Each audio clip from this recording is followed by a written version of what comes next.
Большая делегация из Крыма принимает участие в форуме «Культурно-гуманитарные связи крымско-татарских организаций Республики с соотечественниками в Турции». Он проходит с 10 по 12 декабря в Анкаре. В составе делегации представители культуры, науки и СМИ. На месте работает и команда телеканала «Миллет». Подробности у нашего корреспондента Фатиме Ягьяевой. Она с нами на прямой связи.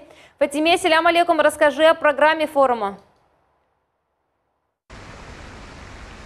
Алейкум селям, студия. Здравствуйте. Участников форума ждет насыщенная программа сохранения языка и культуры крымских татар, изучение Корана и возрождение медресе, сотрудничество и пути развития. Крымской делегации есть чем поделиться с участниками мероприятия. Подробнее об этом нам расскажет генеральный директор телеканала «Миллет» и радио «Ватан Седасы» Лилия Виджатова. Лилия Нузетовна, по вашему мнению, насколько важно нам быть услышанными за пределами Крыма? Алейкум селям, добрый вечер всем. Но на самом деле, к сожалению, часто на теме Крыма спекулируют за рубежом, и от имени крымских татар высказывают фейки, рассказывают небылицы, и это делают люди, которые давно не были в Крыму, и на самом деле они уже слабо представляют, как выглядит Крым, как изменился российский Крым.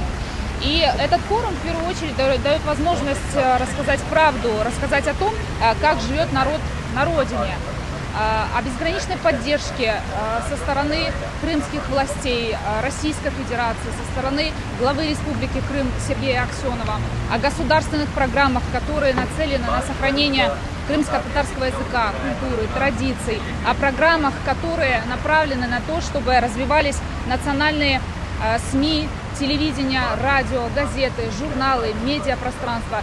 И сегодня ситуация такая, что нам нечего скрывать, и мы готовы озвучивать правду на таких международных площадках, ведь это очень важно, чтобы мировая общественность, наши соотечественники знали, как на самом деле обстоит дело, и как крымские татары живут на своей родине. Мы развиваемся, мы сохраняем все самое для нас ценное и готовы делиться с этим, рассказывать правду нашим соотечественникам и общественности Турецкой Республики. И сегодня мы понимаем, что Крым – это территория межнационального мира и согласия.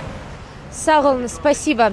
Завтра, 11 декабря, в рамках форума планируется выступление участников делегации. Не пропустите наш специальный репортаж из Анкары в 20:30. Я передаю слово студии. Студия.